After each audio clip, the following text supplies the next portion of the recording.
నాన్నా, నన్ను క్షమించు. నా భార్య నన్ను చిత్రహింసలకు గురిచేస్తుంది. ఆమె నా చావును కోరుకుంటోంది. నా భార్య వేధింపుల కారణంగా నేను చనిపోతున్నాను. ఆమె వేధింపుల వల్లే చనిపోయానని నా శవపేటికపై రాయించండి అని లెటర్ రాసి, భార్య వేధింపులు తట్టుకోలేక కర్ణాటకలోని హుంబళ్ళికి చెందిన పీటర్ గొల్లపల్లి తన తండ్రికి లెటర్ రాసి, తన ఇంట్లోనే ఉరివేసుకొని ప్రాణాలు తీసుకున్నాడు. అసలు పీటర్ సూసైడ్ ఎందుకు చేసుకోవాల్సి వచ్చింది? పీటర్ రాసిన ఆ లెటర్లో భార్య గురించి ఏం చెప్పాడు? Watch the story. Bengaluru software ఉద్యోగి అతుల్ సుభాష్ సూసైడ్ ఘటన దేశవ్యాప్తంగా సంచలనం సృష్టించిన విషయం తెలిసిందే.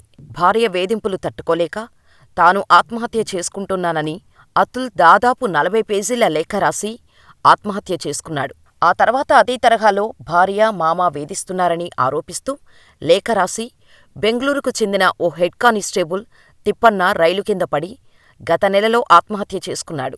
ఆ తర్వాత సంవత్సరాల తరబడి భార్య, అత్తింటి వేధింపులు తట్టుకోలేక 59 నిమిషాల వీడియోని రికార్డు చేసి సూసైడ్ చేసుకున్నాడు. ఢిల్లీలోని బేకరీ యజమాని పునీత్ ఖురానా ఇప్పుడు కర్ణాటకలోని హుబ్బళ్ళిలో పీటర్ గొల్లపల్లి అనే వ్యక్తి భార్య వేధింపులు తట్టుకోలేక ఆత్మహత్య చేసుకున్నాడు. ఇక పూర్తి వివరాల్లోకి వెళితే, కర్ణాటక రాష్ట్రం హుబ్బళ్ళికి చెందిన పీటర్ గొల్లపల్లికి 2 ఏళ్ల క్రితం పింకీ అనే మహిళతో వివాహం జరిగింది. కొన్నాళ్లపాటు బాగానే సాగిన వారి వైవాహిక జీవితంలో ఒక్కసారిగా 3 నెలల నుంచి గొడవలు మొదలయ్యాయి. ఒకరంటే ఒకరికి గిట్టనంతగా ఇద్దరి మధ్య విభేదాలు తలెత్తాయి. దీంతో గొడవ జరిగిన వెంటనే పింకీ తల్లిదండ్రుల వద్దకు వెళ్లిపోయి అక్కడే ఉంటోంది. కలిసి ఉండలేనని విడాకులు కావాలంటూ పీటర్కు తెగేసి చెప్పేసింది. పింకీ దూరమైంది అని బాధలో ఉన్న పీటర్ భార్య వేధింపులతో మెంటల్గా కూడా అప్సెట్ అయ్యాడు. సరిగ్గా ఉద్యోగం చేయలేకపోయాడు.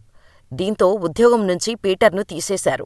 పింకీకి నచ్చజెప్పేందుకు చాలా ప్రయత్నించాడు పీటర్. కాని భార్య మనసు కరగకపోగా ఇంకా పెద్దగా గొడవ చేయటం మొదలుపెట్టింది పింకీ. ఇలా ఇద్దరి మధ్య వాగ్వాదాలు, గొడవలు ఎక్కువయ్యాయి. పింకీ ఒకరోజు పీటర్కి ఫోన్ చేసి, నాకు విడాకులు కావాలి, నేను విడాకులు ఇవ్వాలంటే నాకు భరణంగా 20 లక్షలు ఇవ్వాలని డిమాండ్ చేసింది.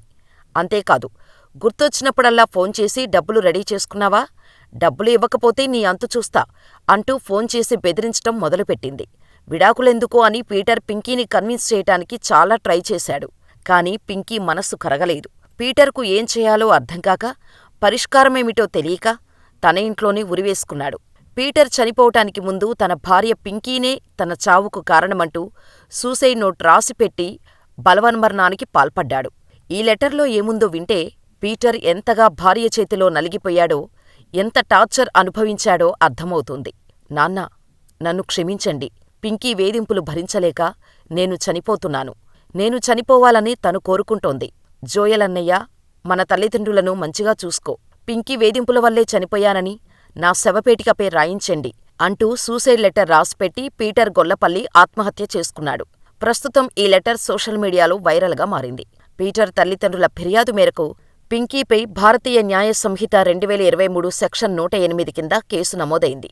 కాగా మగవారికి సైతం ఆడవారిలాగా చట్టాలు రావాలని డిమాండ్ చేస్తున్నారు సోషల్ యాక్టివిస్టులు. ఈ మధ్యకాలంలో దేశంలో భార్య, అత్తమామల వేధింపులు తట్టుకోలేక భర్తలు ఆత్మహత్యలు చేసుకుంటున్న ఘటనలు పెరిగిపోతున్నాయి. గృహహింసా చట్టం, మహిళల హక్కులు, వరకట్న వేధింపుల చట్టం సహా అనేక చట్టాలను ఉపయోగించుకొని భర్తలను, వారి కుటుంబ సభ్యులను, భార్యలు, వారి కుటుంబ సభ్యులు మానసిక క్షోభకు గురిచేస్తున్నారు. వీటిపై అనేక ఆందోళనలు వెల్లువెత్తుతున్నా పరిస్థితి మాత్రం మారడం లేదు. ఒకప్పుడు అత్తమామలు, భర్త, ఆడపడుచులు కారణంగా అత్తవారింటికి వచ్చిన కొత్త కోడళ్ళు మానసిక, శారీరక వేధింపులకు గురయ్యేవారు. పెళ్లిలో వరకట్నమిచ్చినా మళ్లీ అధిక కట్నం తీసుకురావాలంటూ వేధింపులు ఎదుర్కొనేవారు. భర్తలు వారిపై తీవ్రంగా దాడి చేస్తుండటంతో పెద్ద ఎత్తున ఉద్యమాలు వచ్చి వరకట్న నిషేధ చట్టం, గృహహింస నిరోధక చట్టం వంటివి వచ్చాయి. కాని ఇప్పుడు పరిస్థితులు మారిపోయాయి. ఎంతగా అంటే, గతంలో ఓ ఇంగ్లీష్ ప్రొఫెసర్, నా భార్య నన్ను కొడుతుంది, ఆమె నుంచి నాతో పాటు నా తల్లిదండ్రులకు ప్రాణహాని ఉంది, నన్ను కాపాడండి అంటూ ఓ భర్త హైదరాబాదులో పోలీస్ స్టేషన్కు వెళ్లి ఒంటిపై గాయాలను చూపుతూ మీడియా ఎదుట తన ఆవేదనను వ్యక్తం చేశాడంటే సమాజంలో భర్తల పరిస్థితి ఎలా ఉందో అర్థం చేసుకోవచ్చు. గతంలో మహిళల రక్షణ కోసం తెచ్చిన చట్టాలను ఇప్పుడు కొందరు మహిళలు తప్పుగా వాడుకోవటం మొదలుపెట్టారు. దీంతో ఆ చట్టాలు ఇప్పుడు భర్తకు మృత్యువుగా మారుతున్నాయి. చాలామంది భార్యలు ఆ చట్టాలను ఆసరాగా చేసుకొని మగవారిని టార్గెట్ చేస్తూ వేధిస్తున్నారు. అంతేనా, ఆ చట్టాలను చూసుకొని మగవారిని గృహహింసకు గురిచేస్తూ, భర్తలను వేధిస్తూ, ఆత్మహత్య చేసుకునేలా పురికొల్పుతున్నారు. ఇటీవల పెరిగిపోతున్న ఆత్మహత్యలే ఇందుకు ఉదాహరణ అని సోషల్ యాక్టివిస్టులు చెబుతున్నారు. ఈ విషయంలో సుప్రీంకోర్టు కలగజేసుకొని ఆడవారి కోసం తీసుకొచ్చిన చట్టాల్లో కొన్ని మార్పులు చేస్తే కాని భర్తలు స్వేచ్ఛగా తిరిగే పరిస్థితి లేదని, లేదంటే రోజూ Atul Subhash, head constable Tippanna, Puneet Khurana, Peter గొల్లపల్లిలా మరణిస్తూనే ఉంటారని విశ్లేషకులు అంటున్నారు. ఈ వీడియో గురించి మీరేమనుకుంటున్నారో మాకు కామెంట్ చెయ్యండి.